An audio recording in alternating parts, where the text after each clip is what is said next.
2 दिन आगरा में रहने के बाद यहाँ से जाने का मन ही नहीं कर रहा है। अगर कोई जगह अच्छा हो ना और वहाँ पे आप 1-2 दिन ठहर जाओ तो आपको उस जगह छोड़ के जाने का मन नहीं करता है। तो 2 दिन आगरा में बिताने के बाद दोस्तों आज यहाँ से निकलने का दिन है। आज यहाँ से निकल के जाऊँगा दिल्ली। बाकी 2 दिन से मैं इस होटल में था, ये मुस्ताश बोल के है, बहुत ही अच्छा है। इसका डिटेल्स जो है मैं आपको डिस्क्रिप्शन में दे दूँगा। तो बहुत अच्छा होटल है। अगर आप आगरा में आते हैं तो ये मस्ट रिकमेंडेड हॉस्टल है। और यहाँ से अगर आपको ताजमहल जाना है तो ताजमहल यहाँ से हार्डली 500 मीटर्स है। मतलब यहाँ से थोड़ा सा वॉक करने से ही आपका ताजमहल का गेट जो है वो आपका शुरू हो जाता है। तो दोस्तों अभी सुबह के बज रहे हैं 8 और एक नए वीडियो में आपका बहुत बहुत स्वागत है। और आज का सफ़र आगरा से दिल्ली तक का है। तो निकलते हैं दोस्तों। अभी सुबह के 8 बज गए हैं तो मेरे को कम से कम 3-4 घंटे लग जाएंगे ये दिल्ली पहुँचते। ये दिल्ली इसलिए जल्दी पहुँचना है क्योंकि वहाँ पे जाके थोड़ा मेरे को अपना बाइक का सर्विसिंग वगैरह भी कराना है। वहाँ पे आज रात को शायद स्टे करूँ मैं और फिर अगले दिन मैं चंडीगढ़ के लिए निकल जाऊँ। चलिए रास्ते में मिलते हैं या फिर नेक्स्ट हॉल्ट में मिलते हैं। चलिए दोस्तों आज की राइड की शुरुआत करते हैं। सिटी से निकलते हैं। आगरा सिटी काफ़ी अच्छा है, मैंने जैसा सोचा था उससे काफ़ी डेवलप्ड है। काफ़ी ऊंचे ऊंचे बिल्डिंग्स है। होटल्स का भी बहुत अच्छा यहाँ पे रेटिंग्स वगैरह, काफ़ी अच्छे होटल्स हैं। तो चलते हैं, देखते हैं यहाँ से हाईवे कितना दूर है। आशा करते हैं ज़्यादा दूर नहीं होना चाहिए। यहाँ से राइट दिखा रहा है मेरे ख्याल से, हाँ गूगल अंकल यहाँ से राइट दिखा रहा है। चलिए राइट ले लिया। अरे ये क्या, आगे से राइट दिखा रहा है, मैंने गलत रास्ता ले लिया। चलिए यू टर्न लेते हैं। यहाँ से आगे जाके ऐसे घूमना है मेरे को। अच्छा तो ये आगे वाला रोड है। गोला के इस तरफ से लूँ या फिर इस तरफ से ले लेता हूँ? अच्छा यहीं से ले लेता हूँ। हाँ ये वाला राइट है। जब टर्न्स आए ना गूगल तो थोड़ा जूम करके दिखाना चाहिए, तब समझ में आता है। चलिए कोई बात नहीं, रास्ता भी फाका फाका ही है। चलते हैं, देखते हैं कितना दूर ऐसा मिलता है। बाकी मौसम ठंडा ही है। बाकी मैंने लेयर्स भी पहन लिए हैं, कोई दिक्कत नहीं हो रही है। चलिए चलिए चलिए, रुकने की ज़रूरत नहीं है। चलिए आप पहले ले लीजिए। हाँ चलिए, थैंक यू। चलते हैं अब।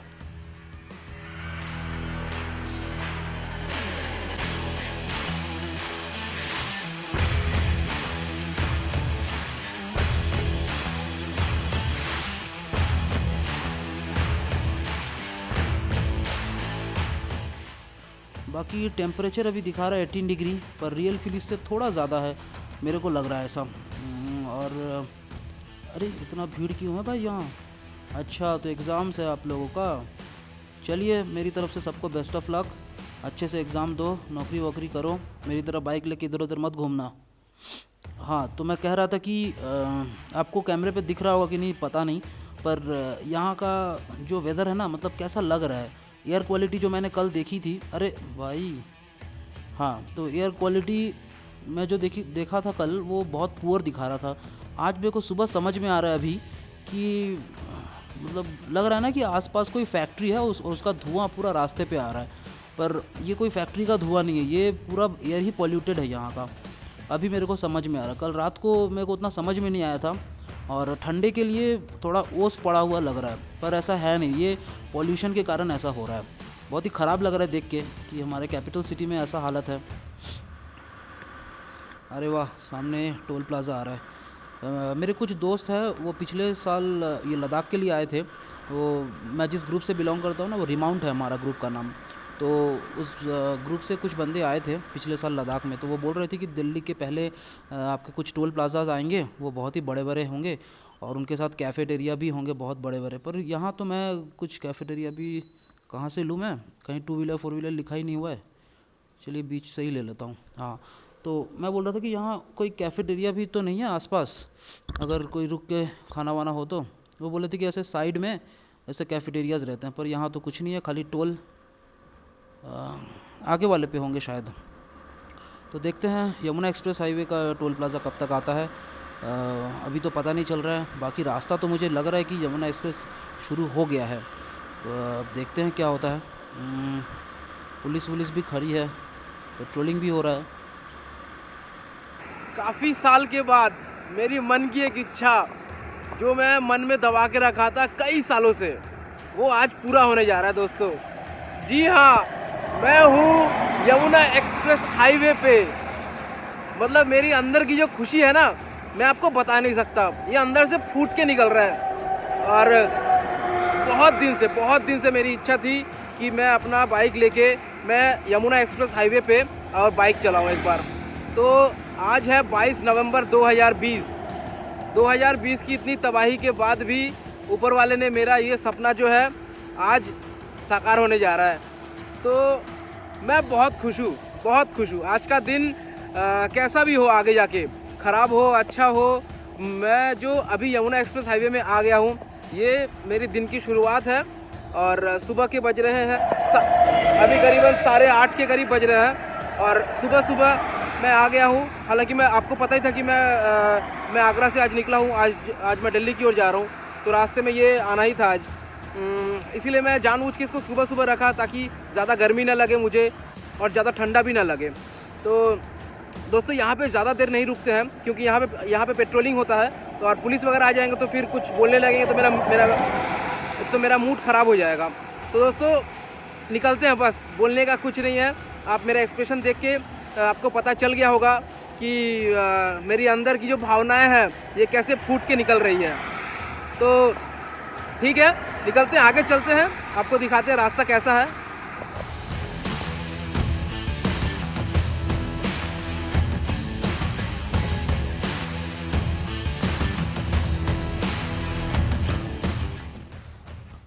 हाँ जी, तो अभी मैं गाड़ी चलाऊंगा यमुना एक्सप्रेसवे में ऑफिशियली। बहुत दिन की इच्छा जो है आज पूरा हो रहा है। ये मेरे अकेले का इच्छा नहीं है, ये बहुत सारे राइडर मतलब सोच के रखते हैं कि मैं किसी ना किसी दिन कभी ना कभी मैं यमुना एक्सप्रेस हाईवे पे गाड़ी चलाऊंगा अपना, वो अपना कार हो या फिर अपना बाइक हो, कुछ भी हो। बाकी यहाँ लेन का जो मसला है, मेरे को लगता है जो एक्सट्रीम लेफ़्ट लेन है वो बाइक्स के लिए है, और बीच के 2 लेन्स जो है वो हेवी व्हीकल्स के लिए है, और लास्ट का जो लेन है वो आपका कार्स वगैरह के लिए है मेरे ख्याल से। पर मेरे को पूरा पता नहीं है, पर बाइक का मैं श्योर हूँ कि एकदम एक्सट्रीम लेफ़्ट जो है वो हमारा बाइक का है। तो मैं ज़्यादा उस तरफ नहीं जाना चाहता, क्योंकि मेरा पहले बार है, तो इस रोड को मैं उतनी अच्छी तरह से नहीं जानता हूँ, तो मैं एक्सट्रीम लेफ़्ट से ही चलाता हूँ। बाकी अगर आप इस रोड पे आए ना, या फिर जो आए हैं उनको पता है, ये रोड पे जब आप चलाएंगे ना तो आपको लगेगा कि ये हाईवे है पूरा। सॉरी, हाईवे बोल रहा हूँ, पूरा रनवे है। पूरा रनवे का जैसा फ़ील आता है पूरा वैसा फ़ील आएगा आपका। पूरा स्ट्रेट है, आपको दिख रहा होगा, पूरा स्ट्रेट है आपका रास्ता। और बाकी इसका टोल का क्या हिसाब किताब है ये मैं आपको बताता हूँ। हालांकि इसका टोल आने का इंतज़ार मुझे भी है।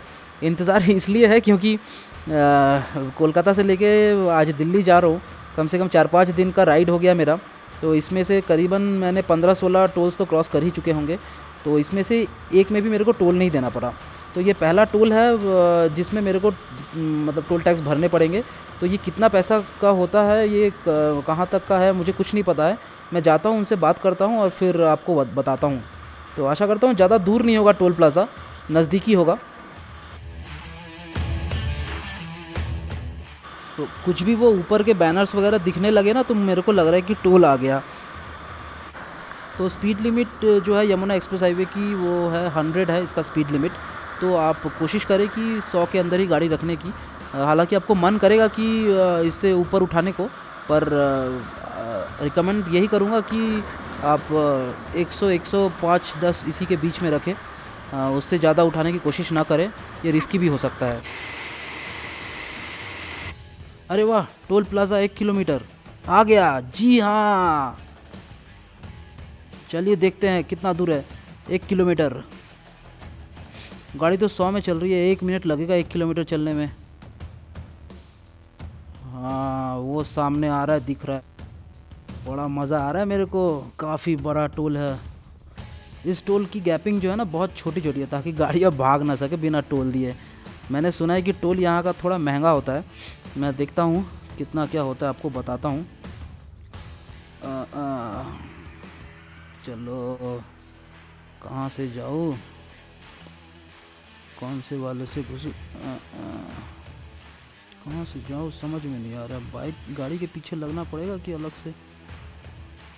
अच्छा उस तरफ से चलूँ, ठीक है रुकिए। अरे हाँ यहाँ तो बाइक लगी हुई है, मैंने देखा ही नहीं। चलते हैं देखते हैं, पूछते हैं क्या होता है। कहाँ है? अरे सब खिड़की तो बंद है। ओह यहाँ है भैया। भैया कितना? ये दिल्ली तक जाना है 205। अच्छा ठीक है जी, देता हूँ अभी। तो यहाँ का टोल जो है दिल्ली तक का 205। और तो चलिए साइड में जाके मुझको खड़ा होकर ग्लव्स भी पहनने हैं। जो छुट्टे पैसे हैं इनको भी ठीक से रखने हैं। यहाँ से पहले निकलता हूँ। अरे यार हाँ चलो। हाँ तो मैं ये बोल रहा था कि यहाँ से दिल्ली तक का जो टोल है वो आपका 205 रुपये मुझसे लिया गया। और मैंने पूछा कि और भी कुछ मतलब और भी कहीं के कुछ टोल्स अलग हैं क्या? बोल रहे हाँ। अगर वो थोड़ा धीरे बोलने लगे, फिर मेरे को समझ में नहीं आया। कुछ बोले कि नोएडा तक जाओगे तो 70 रुपीज़ के करीब, ऐसे कुछ मुझे सुनाई दिया। तो मैंने उनसे दोबारा पूछा नहीं क्योंकि वो मास्क नहीं पहने हुए थे। तो मैंने कुछ बात बढ़ाया नहीं। मेरे को लगा कि अगर नोएडा तक जाते हैं तो आपको 70 रुपीज़ देना पड़ेगा, और अगर आप दिल्ली तक जाओगे तो आपको 205 रुपये देने पड़ेंगे। तो देखता हूँ कि 205 रुपये का रास्ता कैसा है और आपको भी दिखाता हूँ।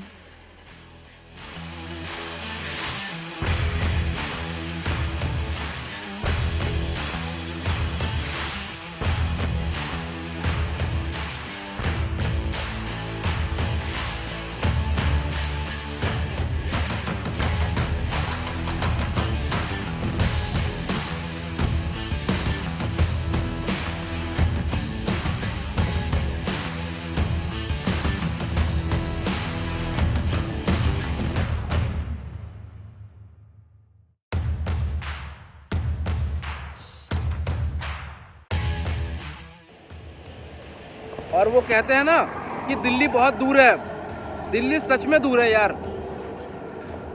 मेरे को घर से निकले हुए 4 दिन हो गए, मैंने अभी तक दिल्ली नहीं पहुंचा। तो दोस्तों सच में दिल्ली दूर है। आज अगर सब कुछ ठीक रहा तो 3-4 घंटे में मैं दिल्ली पहुंच जाऊंगा। 3-4 घंटा नहीं लगेगा, मतलब 2-3 घंटे में मैं दिल्ली पहुंच जाऊंगा। अगर आपके पास 7 गियर वाली कोई बाइक है तो ये रास्ता आपका है।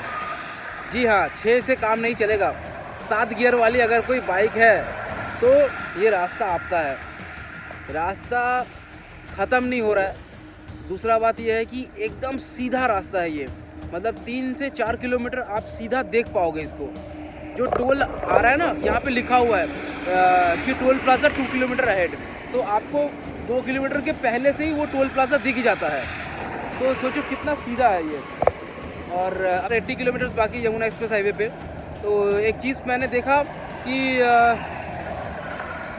मैंने काफ़ी सारे राइडर्स को देखा। ये मैंने 19 को निकला था और आज 22 है, तो कम से कम 4 दिन हो गए हैं। आज 4 दिन बाद मैंने कुछ राइडर्स को देखा, देख के अच्छा लग रहा है कि ये कोरोना की वजह से ये अपनी मन की इच्छा पूरी नहीं कर पा रहे थे, पर अभी जो है ये निकल के अपनी मन की जो आशंका है ये दूर कर रहे हैं। वो हमसे अभी आगे निकल गए हैं, तो वो भी शायद आज दिल्ली रुकेंगे। तो मैं थोड़ा सा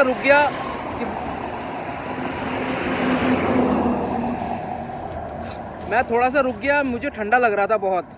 हालांकि मैंने लाइनर्स पहने हुए हैं, अंदर 2 लाइनर्स है, उसके बाद ही मुझे ठंडा लग रहा है। और मैंने अभी विंटर ग्लव्स निकाल लिए हैं, तो फिर भी हाथों पे ठंडा लग रहा है। और टाइमिंग जो है अभी दोस्तों आपका 9:45 बज रहा है और सूरज चढ़ा हुआ है, पर ठंडा बहुत लग रहा है।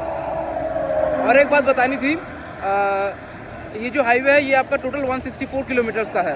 तो जब आप यमुना एक्सप्रेस हाईवे पे उठते हो ना, तो एक बात का ध्यान रखना कि आप अपना जो पेट्रोल टैंक है उसको फुल करा लेना। जब भी आप एक्सप्रेस हाईवे पे उठे या फिर कोई भी, खाली यमुना एक्सप्रेस की बात मैं नहीं कर रहा हूँ, कोई भी एक्सप्रेस हाईवे पे उठे तो यहाँ पे पेट्रोल पंप की संख्या जो है वो बहुत कम रहती है। तो आप अपना पेट्रोल टैंक जो है वो हमेशा फुल रखने की कोशिश करें। तो अभी देखते हैं, यहाँ से निकलते हैं। बाकी खड़ा होने से तो थोड़ा बहुत गर्माहट मिल रही है, और बाइक चलाने से बहुत ठंडा लग रहा है। हालांकि मेरे विंटर ग्लव्स, अंदर लाइनर्स वगैरह सब कुछ मैंने पहने हुए हैं, पर फिर भी ठंडा लग रहा है। तो सोचा कि रुका हूँ तो थोड़ा आपको अपडेट्स दे देता हूँ। अगर मैं रास्ते में हूँ और मेरे मुंह में मास्क है तो इसका मतलब मैं दिल्ली में हूँ।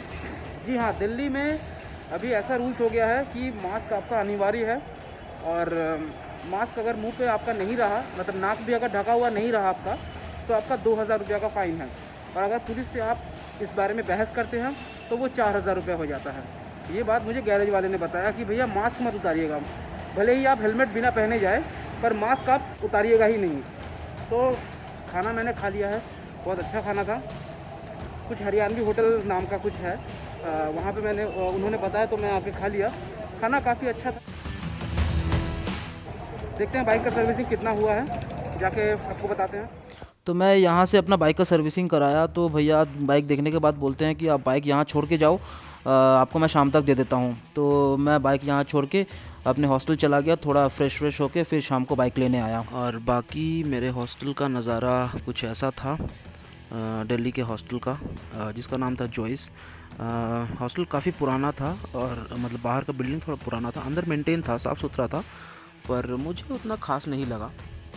पर ठीक है, आप आते हैं तो यहाँ रह सकते हैं। हाँ, एक और बात जो इनकी मुझे थोड़ी सी ख़राब लगी कि क्योंकि इन्होंने अपने वेबसाइट पे बताए हुए हैं कि इनका पार्किंग है अपना, पर मैं जब यहाँ आके अपना बाइक रखने गया तो इनका खुद का पार्किंग नहीं था। इनके हॉस्टल के सामने रास्ते पे ही आपको बाइक रखना पड़ेगा। दोस्तों, मैंने चेक इन कर लिया है अपने हॉस्टल में, जिसका नाम है जॉयस हॉस्टल।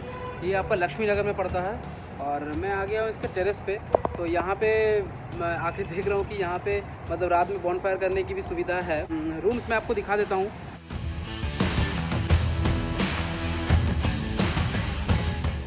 रूम्स के रेट्स भी मैं आपको बता देता हूँ। और रूम्स जो मेरे को मिले हैं वो आपका 283 रुपीज़ का।